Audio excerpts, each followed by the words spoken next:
What is going on, Rhymestyle? And today we're going to be having a discussion around the original Super Saiyan, who I think he is, and why the story doesn't make sense, as well as a couple other things. But before we start that, I want to try something new this weekend. So for the past couple months, I always get questions in my comments saying, "Hey, Rhymestyle, do another Q&A. You want to see more Q&A stuff?"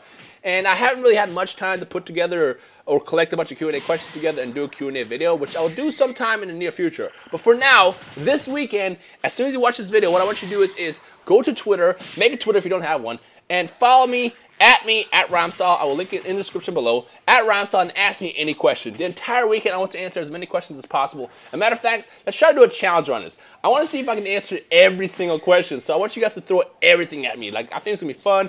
We'll do this just, all weekend, and then, we'll see where it goes from there. But ultimately, I do want to do another Q&A video sometime in the near future. But for now, let's just do this on Twitter. But now that we got that out of the way, let's talk about the original Super Saiyan. So, wow, where do we even start with this? So, let's actually break it down like this. First, I'll tell you about the original Super Saiyan story, the legendary lore that we found out in the Frieza Saga. And I think we found out earlier. No, it was Frieza Saga. Yeah, I believe it was the Frieza Saga. Then we'll talk about, actually, it was earlier than that. Doesn't matter. We found out in the early Dragon Ball Z history about the legendary Super Saiyan, the legend of the Super Saiyan, not the legendary Super Saiyan. Then we'll talk about the new story that we found out from the Battle of Gods movie and how I believe the original Super Saiyan was in fact the Super Saiyan God that Shenron was telling everybody about.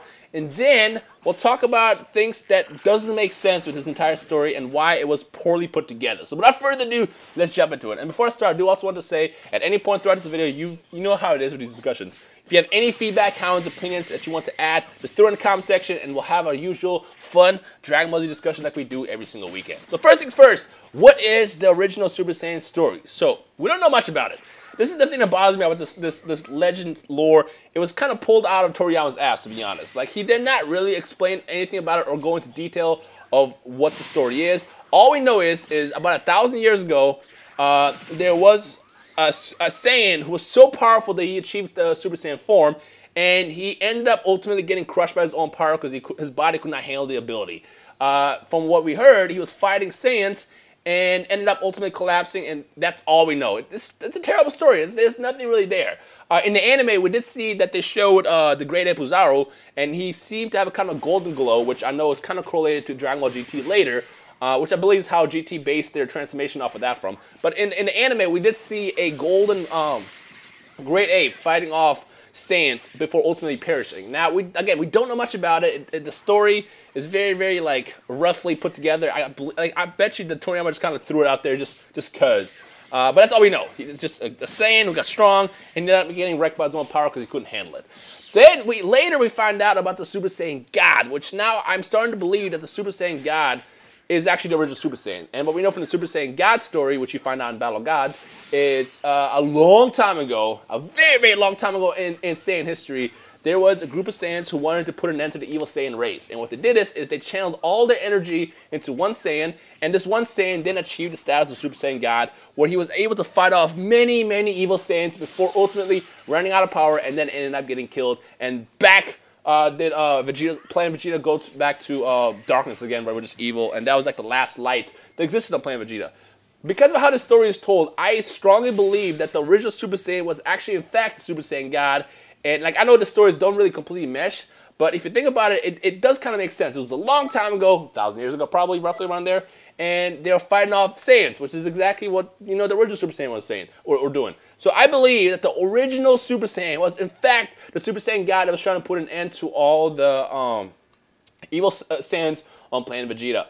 But here's the thing that bothers me so much about this entire lore and story. And also, before I start that, let's actually talk about Bardock and the legendary Super Saiyan Broly. So, for the longest, a lot of people believe that the first original Saiyan was in fact Broly. But the reason why that doesn't make sense is because, number one, Broly is not a canon character. He is a character that was kind of made up as a bonus to go along with, the Dragon Ball Z series. So he's not actually a real character. He's kind of like a, side character that's just there for people to enjoy. And I know Toriyama technically did design him, so in a way he is canon, but his existence in the Dragon Ball Z story is not canon. The way I see movies, and this is like the only way I can explain movies in my brain, is movies to me are an alternate universe Dragon Ball Z story. That's the only way I can live with it. Otherwise, it doesn't fit. The storyline never ever fits. There was always a bunch of things, little things here and there that didn't fit. We can talk about that another time, but movies did not fit. So the legendary Super Saiyan known as Broly is not the first Saiyan, and on top of that, again, it's happened 1,000 years ago, and clearly in the movie, Goku and the Z Warriors will fight against Broly, so it doesn't fit. Unless Broly happens to be 1,000 years old, which I don't believe. Now, the other really popular story of the first Saiyan comes obviously from the episode of Bardock, which we all seen, where Bardock, instead of getting killed, he got sent back in the past, and he faced off against Frieza's ancestor, Lord Chilled. Now, we know that Frieza's family feared the Saiyans. They feared the Saiyans, and the main reason why Frieza ended up blowing up playing Vegeta was because he did not want to face off against a Super Saiyan that would ultimately end his life, which, ended up happening. And it kind of makes sense. Like, the Lord Chilled versus Bardock story kind of makes sense. But again, that's not a canon story. It was also kind of made up, as a bonus a couple years ago, and it's not a real story. Although I do like it. Out of all the original Super Saiyan stories, I like Bardock's story the most. It just does not make sense that he would go back in time. Like, I know he got the ability to see, into the future, but he did not get the ability to travel back in the past from that weird alien race. It just doesn't make any sense. Now, if Toriyama can, maybe add on to that story and say, well, though that race did, have the ability to send you back in the past too, that'd be acceptable. But just the fact that he or that race did not have the ability to do that, therefore, that story doesn't make sense. Why would Bardock get sent back in the past that much? Now, the next part of this, let's kind of to get that out of the way. The next part of this video is going to talk about the actual power it takes to go Super Saiyan, and this is the part that bothers me the most. At the time when Vegeta went to Earth, he was the strongest Saiyan, not counting Goku. He was the strongest Saiyan of his race. It was like he was the last. His power level was 18,000. Well, we know Goku was technically stronger, but that's a whole other conversation. Just from the actual race of Saiyans, Vegeta was considered the strongest of his people. But his power level was 18,000. Now, if you go back 1,000 years, you would think that at some point, there should have been a Saiyan that, overall kept getting stronger and stronger and stronger. What happened to the Saiyans that kept getting stronger? You would think the Saiyans that, rose above the ranks and got stronger, they would basically ended up being added to the elite warriors or whatever you want to call it, and, keep getting stronger. But the fact that Vegeta was the strongest, it doesn't make sense that 1,000 years ago, like, in a 1,000-year span, shouldn't someone have been stronger than Vegeta at that point? Like, what? I don't understand that part. Like, it just, I don't know how to word this together. This is kind of hard to put together. Basically, what I'm trying to say is in a 1,000-year span, you mean to tell me that the strongest Saiyan at the time was Vegeta? Like, shouldn't someone have gotten stronger and then pass his power on to his or her offsprings? Like, basically, because we all saw what happened with Goku and the Z Warriors on Earth. Like, they kept continuously getting stronger because they were training over the course of 50 years.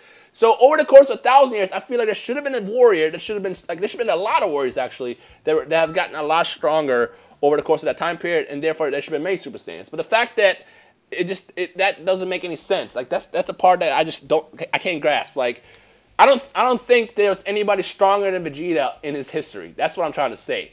And if Vegeta's power level was about 18,000, that's not enough to go Super Saiyan. Like, I know going Super Saiyan is a need, not a desire, which was it said it was the saying that Goku was saying to Gohan when they were gonna have about time chamber. It's a need, not a desire. It's a need, not a desire. But it just doesn't make sense that a Saiyan who was probably not stronger than Vegeta at the time, 1,000 years ago, had enough power to go Super Saiyan, even if it was a need. That's the part I don't understand. Now, you can say that, if you go back to the Super Saiyan God story, I guess it kind of does make sense, because, the only requirement to go Super Saiyan God was to have, a group of Saiyans, pure-hearted Saiyans, to give you the power, in which case, maybe that Saiyan could have gotten that much stronger. But then now the question is how strong was the original Super Saiyan God? Probably not stronger than Goku in his base form when he was on Namek. It just doesn't make sense to me. So, the whole power level there, my entire head is, blown out just thinking about this, because I'm doing this, literally live. I just thought about this and started recording. So, it's the whole original Super Saiyan story and Super Saiyan God story just doesn't make any sense. So, it's what actually happened there? So, I guess that's the question to ask you guys. What is your best theory about the original Super Saiyan? Is the original Super Saiyan an actual Saiyan, or is the original Super Saiyan a Super Saiyan God? Let me know. You help me out here. I need to know, because I just, Toriyama did a terrible job. I'm sorry, Toriyama did a terrible job writing this into the history. Now, again, we could say that the original Saiyan is Bardock. That story makes sense. The only loophole, or I guess not the loophole, but the only flaw or plot hole in that story episode of Bardock is the fact that Bardock was sent back in time.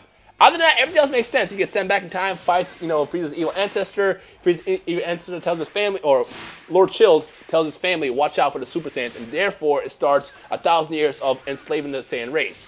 But, you know, there's just so many plot holes there. I honestly don't know. I guess this is going to actually be a part 2. What I'm going to do is I'm going to put this video out probably in a couple weeks. I'll try to gather a couple of my friends together and see what is like the best theory we can all come up with together, because right now I'm like stumped. You know, I am literally stumped. Usually I have like a good answer here, but I'm stumped about, you know, the existence of the original Super Saiyan, the original Super Saiyan God, the whole requirements to be actually strong. It just doesn't make any sense to me, and I'll just, for now, for part 1, I will leave this part open to you guys to basically say what you want to say. In fact, actually, I have a cool story though. What I'm going to do is tomorrow, I'm going to put out a theory video. This is just my story of how I would have foretold the Super Saiyan God story. This is what I'll do. Yeah, let's do that. Let's do that. Okay, so today you get this, you know, quick story about the original Saiyan versus original Super Saiyan God and stuff like that. And tomorrow you're going to get a video where I basically tell you how I would have told the original Super Saiyan God story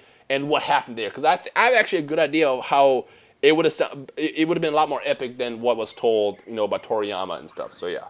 So that is today's quick discussion theory video. Be sure to leave your comments below. Let me know what you guys think. I need help because like I said, I'm completely stumped here. There's too many plot holes. It doesn't make any sense to me. So leave your best theories. I encourage everybody to participate. Get your mother, sister, brother, cousin, dog. Tell your dog to comment on this video. Woof woof.